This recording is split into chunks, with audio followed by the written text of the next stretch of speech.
إن الحمد لله نحمده ونستعينه ونستغفره ونعوذ بالله من شرور أنفسنا ومن سيئات أعمالنا من يهده الله فلا مضل له ومن يضلل فلا هادي له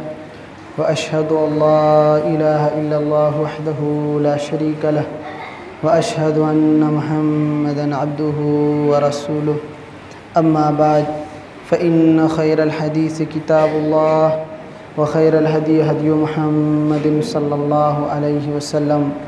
وشر الأمور محدثاتها وكل محدثة بدعة وكل بدعة ضلالة وكل ضلالة في النار فأعوذ بالله من الشيطان الرجيم بسم الله الرحمن الرحيم قاف والقرآن المجيد بل عجبوا أن جاءهم منذر منهم فقال الكافرون هذا شيء عجيب أإذا متنا وكنا ترابا ذلك رجع بعيد قد علمنا ما تنقص الأرض منهم وعندنا كتاب حفيظ بل كذبوا بالحق لما جاءهم فهم في أمر مريج أفلم ينظروا إلى السماء فوقهم كيف بنيناها وزيناها وما لها من فروج والأرض مددناها وألقينا فيها رواسي وأنبتنا فيها من كل زوج بهيج تبصرة وذكرى لكل عبد منيب ونزلنا من السماء ماء مباركا فأنبتنا به جنات وحب الحصيد والنخل باسقات لها طلع نضيد رزقا للعباد وأحيينا به بلدة ميتا كذلك الخروج كذبت قبلهم قوم نوح وأصحاب الرس وثمود وعاد وفرعون وإخوان لوط وأصحاب الأيكة وقوم تبع كل كذب الرسل فحق وعيد أفعينا بالخلق الأول بل هم في لبس من خلق جديد وقال الله تبارك وتعالى في مقام آخر قد أفلح من زكاها وقد خاب من دساها۔ محترم حاضرین، سب سے پہلے تمام قسم کی تعریف، توصیف، کبریائی و بڑائی اس اللہ رب العالمین کے لیے لائق اور زیبا ہے جس نے ہم سب کو اس روئے زمین کے اندر پیدا فرمایا اور پیدا فرمانے کے بعد ہمیں بے یار و مددگار نہیں چھوڑا، بلکہ ہماری دنیاوی اور اخروی ہدایت و بہتری کے لیے اللہ رب العزت نے ہماری ضروریات زندگی کا مکمل طور پر انتظام فرمایا اور آخرت کی کامیابی کے لیے بے شمار انبیاء علیہم السلام کو اس کائنات کے اندر مبعوث فرمایا۔ ان تمام انبیاء علیہم السلام پر درود و سلام کے پھول نچھاور ہوں، بالخصوص ہمارے آخری نبی سرتاج رسول سید الکونین جناب محمد الرسول اللہ صلی اللہ علیہ وسلم پر۔ حاضرین کرام، حمد و صلوات کے بعد ہماری آج کی گفتگو کا عنوان ہے اپنی زندگی کا حساب کر لو۔ محترم حاضرین، ہم سب اللہ کے بندے ہیں اور اللہ رب العزت نے ہمیں اور آپ کو زندگی کی اس عظیم نعمت سے نوازا ہے، ہمیں زندگی عطا کی ہے اور زندگی دینے کے بعد سب سے بہترین دین، سب سے بہترین مذہب اسلام اللہ رب العالمین نے ہمیں اور آپ کو عطا کیا ہے۔ لہذا ہمیں اور آپ کو ضرورت اس بات کی ہے کہ جب اللہ تعالیٰ نے اتنی عظیم نعمت ہمیں دی ہے، زندگی کی نعمت ہمارے پاس موجود ہے، تو اللہ رب العالمین کے جو رضامندی والے اعمال ہیں ہم اپنی زندگی کو ان اعمال میں لگائیں۔ آج کی گفتگو یہی ہے کہ زندگی کا حساب کر لیا جائے۔ کیوں زندگی کا حساب ضروری ہے؟ اس لیے ضروری ہے کہ فطری طور پر انسان خواہشات کی جانب مائل ہوتا ہے، انسان برائیوں کی جانب راغب ہوتا ہے، انسان جو خوشنما چیزیں نظر آتی ہیں ان کی جانب لپکتا ہے۔ اب وہ شرعی اعتبار سے صحیح ہوں یا نہیں ہوں یہ انسان کو پتہ بعد میں چلتا ہے۔ اس لیے ضروری ہے کہ جہاں کہیں بھی ہمارے خواہشات آگے بڑھیں، ہمارے دل چاہیں، تو ہم اس قدم کو اٹھانے سے پہلے شرعی میزان میں اس کو تول لیا کریں کہ یہ کام ہماری شریعت میں جائز ہے یا نہیں ہے، یہ کام ہماری شریعت کے حساب سے صحیح ہے یا نہیں ہے۔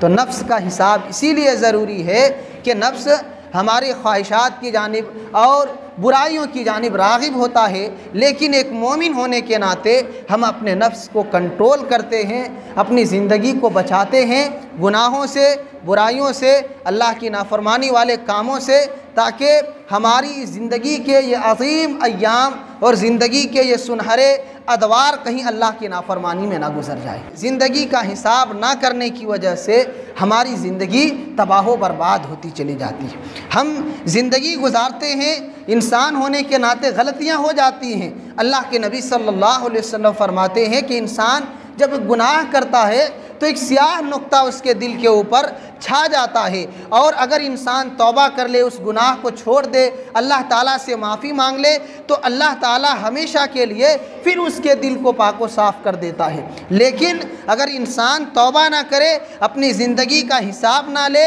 اور پچھلی برائیوں کو مزید کرتے چلا جائے اور اپنی زندگی کا کوئی ریکارڈ اپنے سامنے نہ رکھے اور نہ پیچھے مڑ کر کے دیکھے کہ ہم نے زندگی میں کتنی غلطیاں کی، اور انسان اور غلطیاں کرتے چلا جائے، تو اس کا پورا دل سیاہ ہو جاتا ہے، اور جب دل پورا سیاہ ہو جائے تو پھر انسان گمراہ ہو جاتا ہے، پھر انسان اللہ کے دین سے دور چلا جاتا ہے، پھر انسان لاکھ سمجھانے پر بھی اللہ کی عبادت کے لیے نہیں آتا، پھر وہ انسان لاکھ بتانے پر بھی اچھے کام کی طرف آگے نہیں بڑھتا، کیونکہ اس کے اندر صحیح اور غلط کی پہچان کرنے کی جو صلاحیت تھی، دل کے اندر جو یہ ملکہ تھا کہ یہ صحیح ہے یہ غلط ہے، وہ صلاحیت ختم ہو چکی ہے، ان کے گناہوں کی وجہ سے، کالے کرتوتوں کی وجہ سے، ان کی برائیوں کی وجہ سے۔ اس لیے دل کی سلامتی بہت ضروری ہے کہ اس سے ہمارا کردار، ہماری زندگی، ہمارے اعمال سلامت رہتے ہیں، اور دل اگر برباد ہو جائے، دل اگر سیاہ ہو جائے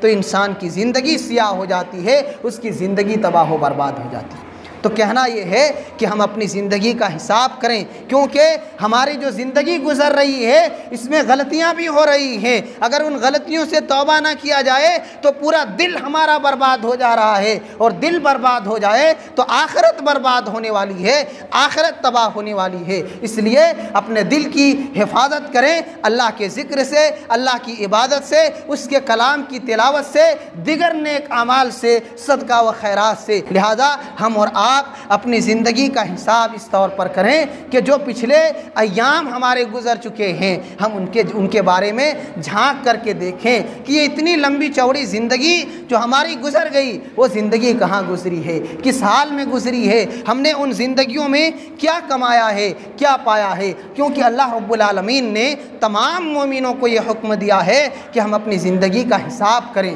اپنے نفس کا حساب کریں۔ اللہ تعالیٰ فرماتا ہے یا ایھا الذین آمنوا اتقوا اللہ ولتنظر نفس ما قدمت لغد، اے مومنو اللہ تعالیٰ سے ڈرو، اللہ کا خوف، اللہ کا ڈر اپنے دلوں کے اندر پیدا کرو، اللہ کا تقوی اپنے دلوں کے اندر پیدا کرو، اور ہر انسان دیکھے کہ وہ اپنی پچھلی زندگی میں کیا کچھ کیا ہے، اس نے اپنی پچھلی زندگی میں کیا کچھ اعمال انجام دیے ہیں، اپنی پچھلی زندگی کے اعمال کو اپنے سامنے لائے، ان اعمال کو دیکھے کتنی اچھائیاں ہوئی ہیں، کتنی غلطیوں کو انجام دیا ہے، اور کتنی نیکیاں ہم کمائے ہیں، کتنی برائیاں ہم پچھلی زندگی میں کر چکے ہیں۔ آج کون ہے جو اپنی زندگی کا حساب لیتا ہو؟ قرآن کہتا ہے حساب کرو اپنی پچھلی زندگی کا، غور کرو اپنی پچھلی زندگی پر، گزرے ہوئے ایام پر، گزرے ہوئے سال پر، گزری ہوئی زندگی پر، کہ یہ 50 اور 60 سالہ زندگی یا 30 اور 40 سالہ زندگی جو آپ کی گزر گئی، اس میں کتنی نیکیاں آپ کمائے ہیں،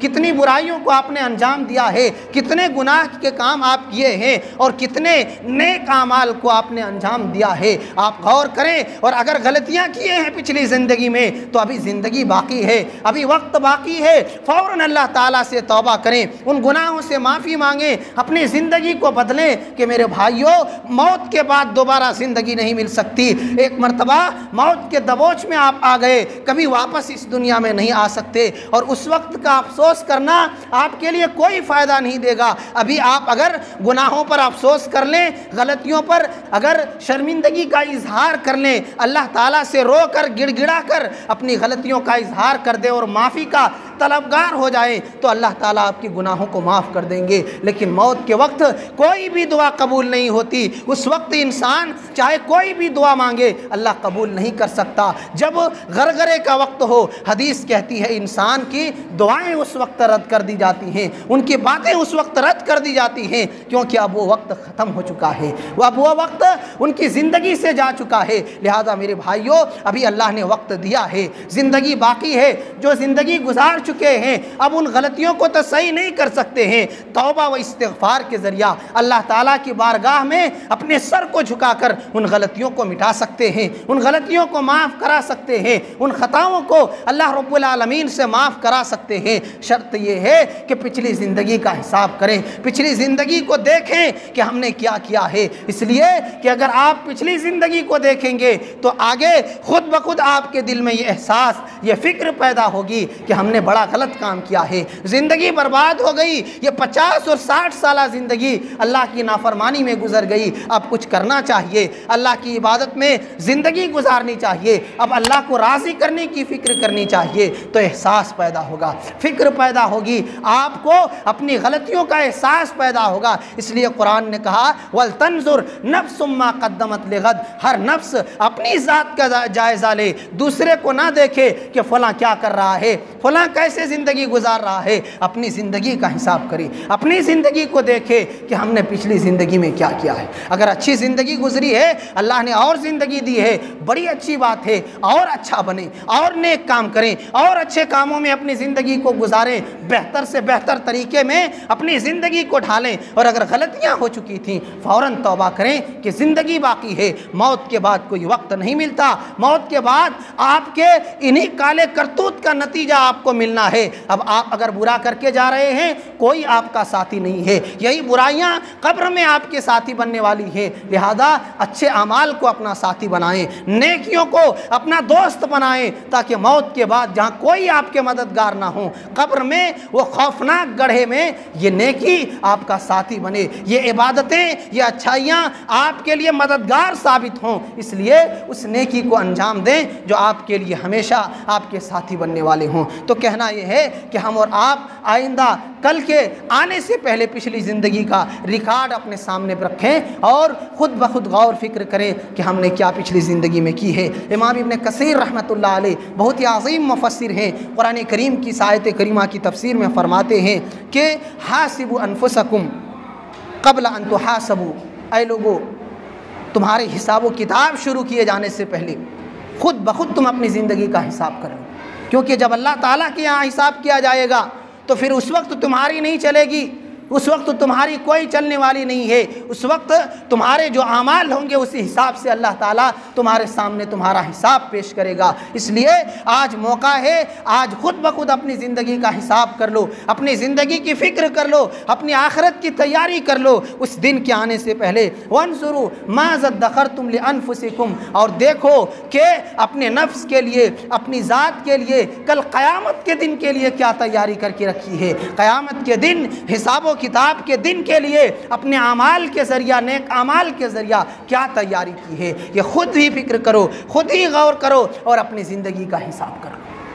محاسبہ نفس سے انسان اپنی زندگی کو بہتر بنا سکتا ہے، اپنی زندگی کو اچھا بنا سکتا ہے، لیکن ہم اپنی زندگی کا حساب کرنا نہیں چاہتے، اس لیے ہماری زندگی برباد ہوتی جا رہی ہے، ہمارے اعمال برباد ہوتے جا رہے ہیں۔ اللہ رب العزت نے یہ بات بیان فرمائی ہے قرآن مقدس کے اندر کہ جو انسان اپنی زندگی کا حساب کر لے اس کی زندگی برباد نہیں ہو سکتی، وہ انسان کامیاب ہو جاتا ہے، وہ انسان اپنے آپ کو بربادی سے بچا لیتا ہے جو انسان اپنی زندگی کا حساب کر لے۔ اللہ تعالیٰ فرماتا ہے وَأَمَّا مَنْ خَافَ مَقَامَ رَبِّهِ وَنَهَى النَّفْسَ عَنِ الْهَوَىٰ فَإِنَّ الْجَنَّةَ هِيَ الْمَأْوَىٰ، کہ جو انسان اللہ کے سامنے کھڑے ہونے سے ڈر جائے. وَأَمَّا مَنْ خَافَ مَقَامَ رَبِّهِ، جو انسان اپنے اندر ڈر پیدا کرے کہ کل اللہ کے سامنے کھڑا ہونا ہے، اللہ کے سامنے جواب دینا ہے، ہماری زندگی کا ریکارڈ اللہ کے سامنے پیش کیا جائے گا، اس تصور سے، اس خوف سے انسان ڈر جائے، انسان کانپ جائے. اگر یہ خوف اور یہ ڈر اور یہ کیفیت انسان کے اندر پیدا ہو جائے، اور وَنَهَى النَّفْسَ عَنِ الْهَوَىٰ، اپنی زندگی کو خواہشات نفس کی غلامی سے آزاد کر لے، جو دل چاہتا ہے وہ کام نہ کرے، بلکہ جو اللہ چاہتا ہے، اس کے رسول کا جو حکم ہے، اس حساب سے جو انسان زندگی گزارے، اللہ تعالیٰ فرماتا ہے فَإِنَّ الْجَنَّةَ هِيَ الْمَأْوَىٰ، اس کو جنت میں جانے سے کوئی نہیں روک سکتا، اس کا ٹھکانہ جنت ہے. وہ جنتی ہے جو انسان اپنے خواہشات کو آگے نہیں بڑھاتا، اللہ کے حکم کو آگے رکھتا ہے، اپنی خواہشات کو، اپنی جذبات کو، اپنی چاہتوں کو، اپنی خواہشوں کو اللہ کے حکم کے آگے قربان کر دیتا ہے. ساری قربانیاں دیتا ہے اللہ کو راضی کرنے کے لیے، اللہ کے حکم کو، اللہ کے حکم کے آگے سر جھکانے کے لیے. تو ایسا انسان اللہ تعالیٰ فرماتا ہے وہ جنتی ہے، وہ جنت میں جانے والا ہے. میرے بھائیوں، ہم اور آپ سب چاہتے ہیں کہ جنت میں جائیں، اس لیے اپنے خواہشات کی قربانی دیں، اپنے جذبات کی قربانی دیں. جو دل چاہتا ہے، جو آپ کا من چاہتا ہے، اس کو ہرگز نہ کریں. جو اللہ چاہتا ہے وہ کام کریں کہ اسی میں آپ کے دل کو سکون بھی ملے گا، آخرت میں جنت بھی پائیں گے. اور اللہ رب العزت نے قرآن مقدس کی ایک دوسری آیت کے اندر ارشاد فرمایا قد افلح من زکاہا، جس نے اپنے دل کو، اپنے نفس کو، اپنی زندگی کو پاک و صاف کر لیا، وہ انسان کامیاب ہو گیا، اس انسان نے فلاح پا لیا، وہ انسان ہمیشگی کی سرخروئی اس نے حاصل کر لی. اور وہ انسان جس نے اس کو مٹی میں ملا دیا، وہ خائب و خاسر ہو گیا، ناکام و نامراد ہو گیا، برباد ہو گیا. جس نے اپنے نفس کو برباد کر لیا، جس نے اپنے نفس کو برباد اور تباہ کر لیا، وہ اپنے آخرت کو برباد کر لیا.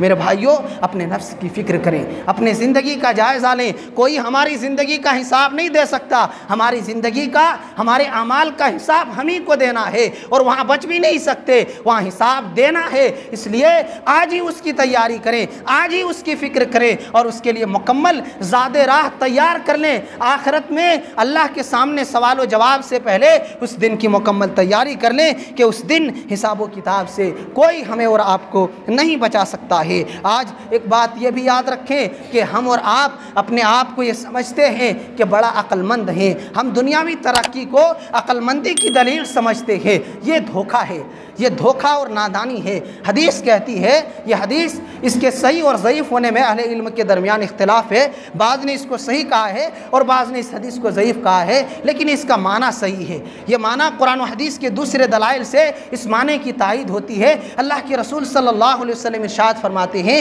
القیس من دان نفسہ وعمل لما بعد الموت. عقل مند وہ انسان ہے جو اپنے آپ کو پہچان لے،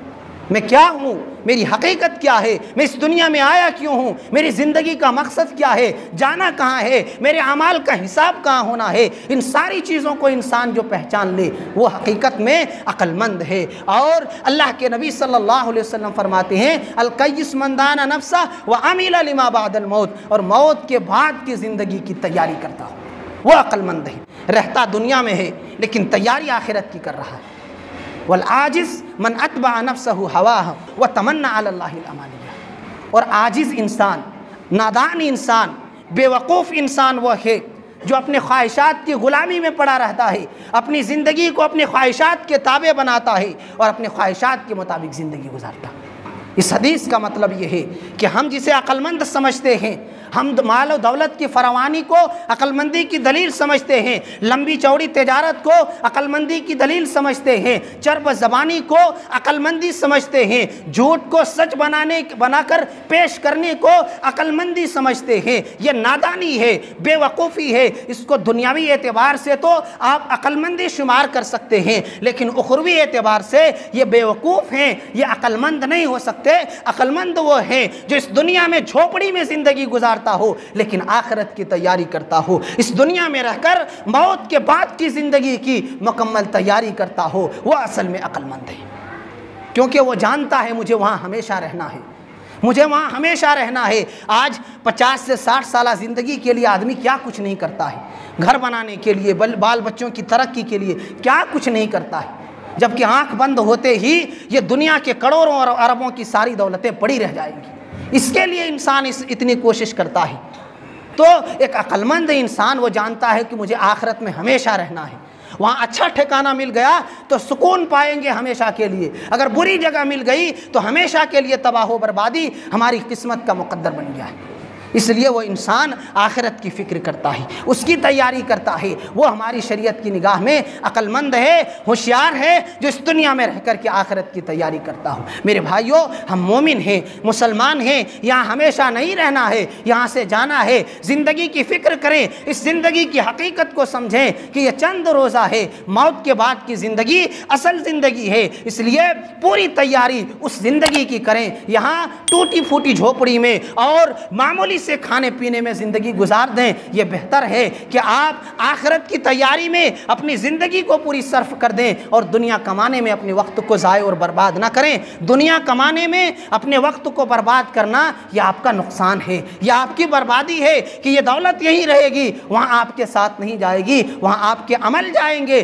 اس لیے عمل اچھا کیجئے، نیک اعمال میں زندگی بسر کیا کیجئے کہ یہی آپ کے اصل ساتھی ہیں۔ آج ہمارا عالم یہ ہے، ہماری حالت یہ ہے کہ ہم اسی زندگی کو اصل سمجھتے ہیں۔ موت کے بعد کی زندگی کے بارے میں بہت سے لوگ کہتے ہیں کس نے دیکھا ہے، جو ہوگا دیکھا جائے گا اس میں، جبکہ وہ حقیقت ہے، وہ یقینی ہے، وہاں سے کوئی واپس نہیں آیا کہ آپ کو دکھایا جائے، لیکن وہاں کی حقیقتوں کو احادیث کے ذریعہ بیان کیا گیا ہے کہ اچھے نتائج کیسے ملتے ہیں اور برائیوں کا انجام قبر ہی سے کیسے ملنا شروع ہو جاتا ہے، وہ احادیث کے اندر بیان کیا گیا ہے۔ آپ سنیں گے، آپ پڑھیں گے، رونگٹے کھڑے ہو جائیں گے۔ اس لیے میرے بھائیوں، اس موت کے آنے سے پہلے اس زندگی میں جو کچھ آپ کیے ہیں اس کی آپ اچھی طریقے سے جانچ پڑتال کیجئے اور اپنے غلطیوں پر اللہ تعالیٰ سے توبہ کیجئے اور آگے اچھے کام کے ذریعہ اپنی زندگی کو گزارا کیجئے تاکہ کہیں آپ کو آخرت میں افسوس اور شرمندگی کا سامنا نہ کرنا پڑے۔ اور یہ بھی ہم اور آپ یاد رکھیں،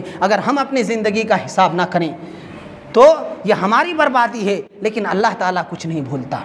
اللہ تعالیٰ پورا حساب کتاب ہمارا کر رہا ہے، اس کے سامنے ہماری زندگی کا ایک ایک پل کا حساب ہے۔ اللہ کے رسول فرماتے ہیں یا عبادی انما ہی اعمالکم احصیھا لکم، اے میرے بندو یہ تمہارے اعمال ہیں، میں نے گن کر کے رکھا ہے، میں نے تمہارے اعمال کو گن کر رکھا ہے، پھر میں تمہارے اعمال کا مکمل طور پر پورا قیامت کے دن بدلہ دوں گا۔ فمن وجد خیرا فلیحمد اللہ، جو شخص اچھا بدلہ پائے، قیامت کے دن اچھا نتیجہ پائے تو اللہ کا شکر ادا کرے، اللہ کی تعریف کرے، اللہ کی بڑائی بیان کرے کہ اللہ تعالیٰ نے اس پر اپنی نظر کرم کی تھی کہ قیامت کے دن کی شدتوں سے، آخرت کے عذاب سے اللہ تعالیٰ نے اس کو بچا لیا، اس لیے وہ اللہ کی تعریف کرے۔ ومن وجد غیر ذلک فلا یلومن الا نفسہ، اور جو شخص نیکی کے علاوہ کوئی اور بدلہ پائے، اپنے گناہوں کا وبال اس کے سر پر قیامت کے دن لادا جائے تو بھی وہ اپنے آپ ہی کو ملامت کرے، اپنے آپ ہی کو برا بھلا کہے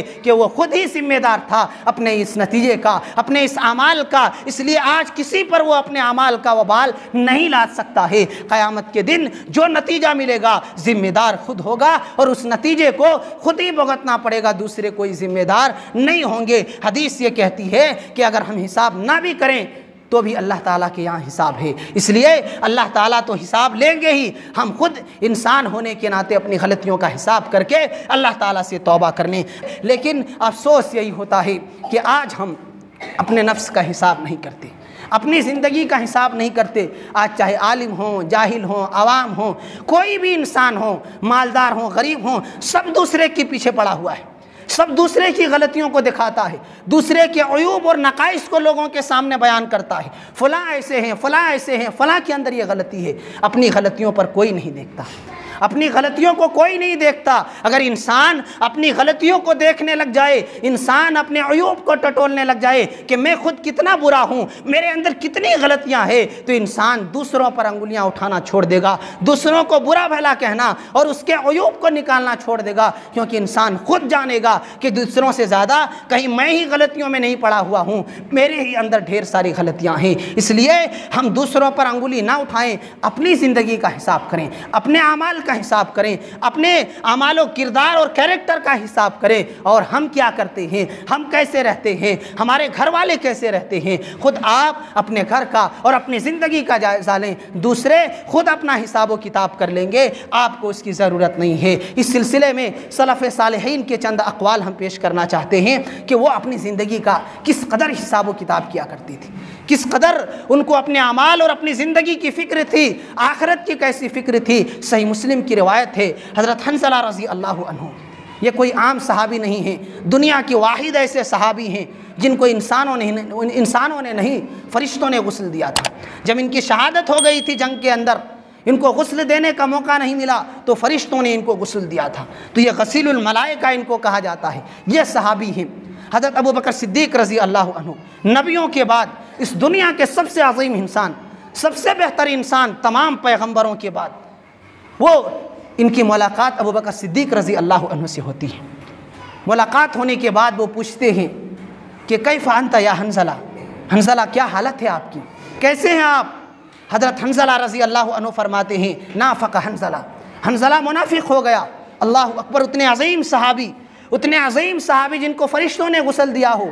وہ صحابی فرماتے ہیں کہ میں منافق ہو گیا ہوں۔ اور وجہ کیا ہے؟ وہ فرماتے ہیں کہ منافق کہنے کی وجہ یہ ہے کہ جب اللہ کے رسول صلی اللہ علیہ وسلم کی محفل میں بیٹھتا ہوں، آپ جنت و جہنم کا تذکرہ کرتے ہیں تو ایسا لگتا ہے کہ جنت و جہنم ہماری نگاہوں کے سامنے ہے۔ اس وقت دل کی جو کیفیت ہوتی ہے، ہمارے دل کی جو حالت ہوتی ہے، پھر اس مجلس سے اٹھ کر جب گھر جاتا ہوں، بال بچے اور کاروبار میں جب مصروف ہو جاتا ہوں، وہ حالت نہیں رہتی، وہ کیفیت نہیں رہتی، دل کی وہ حالت تبدیل ہو جاتی ہے، اور مصروفیت کی وجہ سے دل کی وہ کیفیت بدل جاتی ہے۔ اس لیے میں منافق ہو چکا ہوں، کیونکہ اللہ کے رسول کی مجلس میں ہمارے دل کا عالم کچھ اور ہوتا ہے، اور ہمارے گھر میں جب آتا ہوں تو اس وقت ہمارے دل کی کیفیت کچھ اور ہوتی ہے۔ ابو بکر صدیق رضی اللہ عنہ فرماتے ہیں یہی حال میرا بھی ہے، یہی کیفیت میری بھی ہے۔ چلو اللہ کے رسول سے پوچھتے ہیں کہ آخر ہمارا کیا نتیجہ ہونے والا ہے،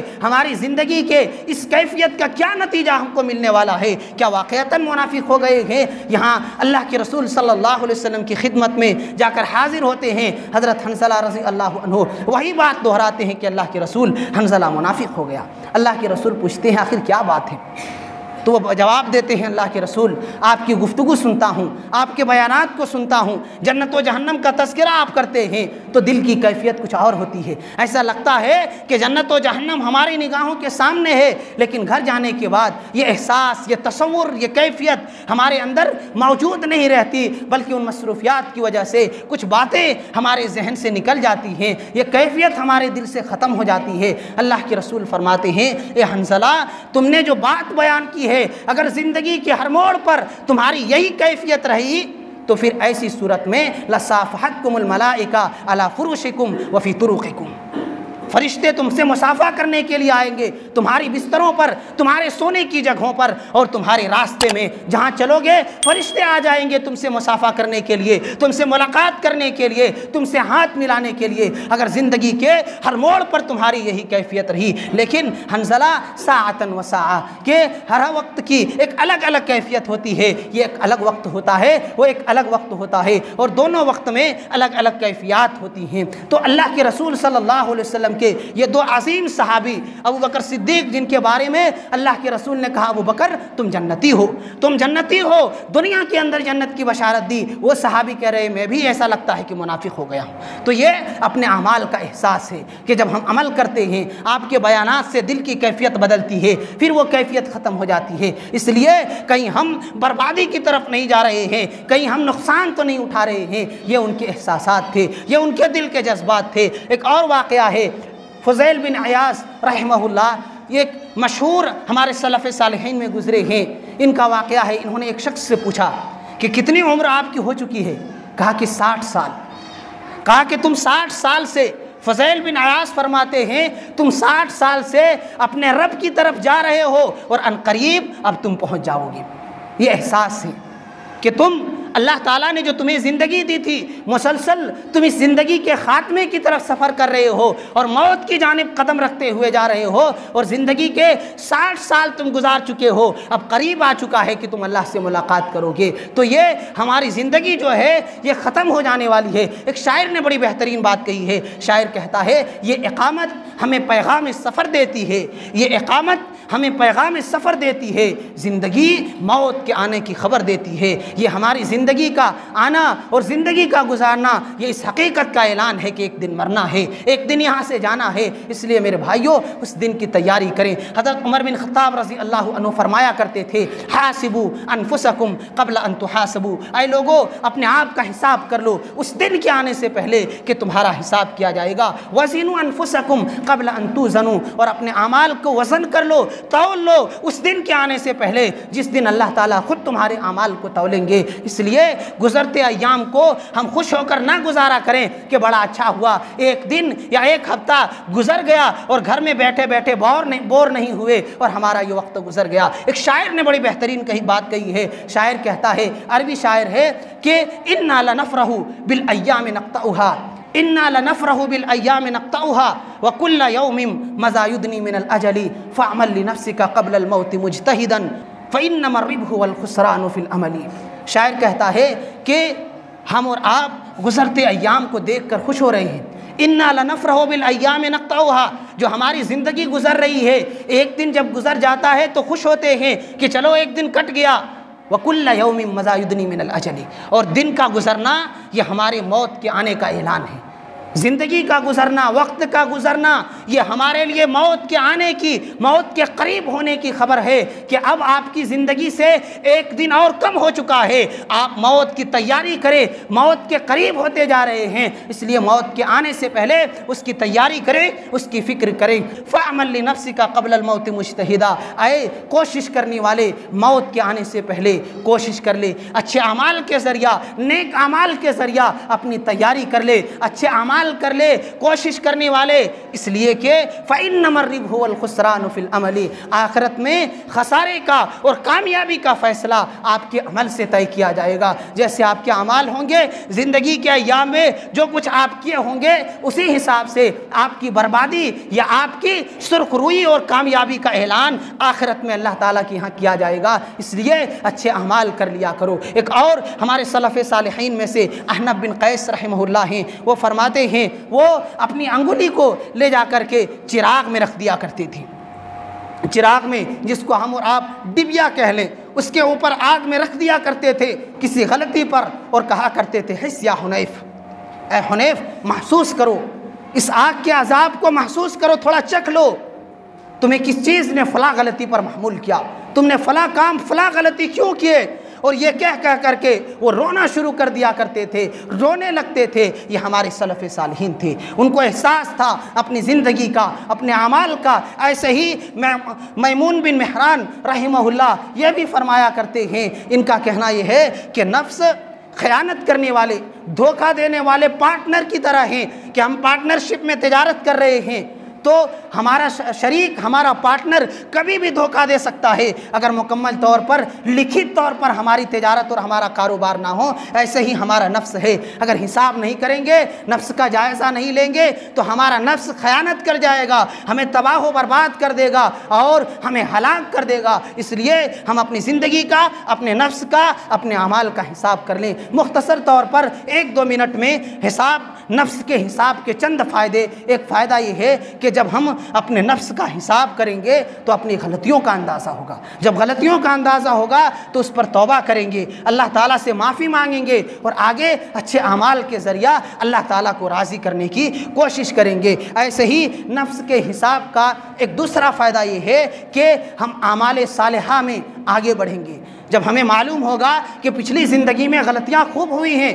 اب تھوڑی زندگی باقی ہے، تو انسان اپنے نفس کا جب حساب کرے گا تو آگے یہ کوشش کرے گا کہ زیادہ سے زیادہ نیک کام کروں، زیادہ سے زیادہ اچھے کام کروں۔ اور تیسرا فائدہ محاسبہ نفس کا، نفس زندگی کے حساب لینے کا، وہ یہ ہے کہ ہم آخرت کی تیاری کی فکر اپنے دلوں کے اندر پیدا کر لیں گے۔ جب ہم اپنی زندگی کا حساب لیں گے تو یہ احساس ہوگا، یہ فکر پیدا ہوگی کہ ایک دن مرنا ہے، اس زندگی کے اعمال کا حساب دینا ہے، اس لیے کیوں نہ آج ہی ہم اس زندگی کے لیے مکمل تیاری کر لیں، آخرت کی فکر کرتے ہوئے اس کی مکمل تیاری کریں گے۔ المہم تمام باتوں کا خلاصہ یہ ہے کہ ہماری زندگی اللہ کی دی ہوئی بہت بڑی نعمت ہے، ہم اس زندگی کے ایک ایک لمحے کو غنیمت سمجھیں، اس کو ضائع اور برباد کرنے سے بچیں کہ یہ زندگی دوبارہ نہیں مل سکتی، اور اگر یہ زندگی برائیوں میں گزار کر چلے گئے تو قبر ہی سے آپ کو عذاب کا مزہ چکھنا پڑے گا، اور کوئی آپ کا ساتھی، کوئی آپ کا مددگار نہیں ہوگا۔ اس لیے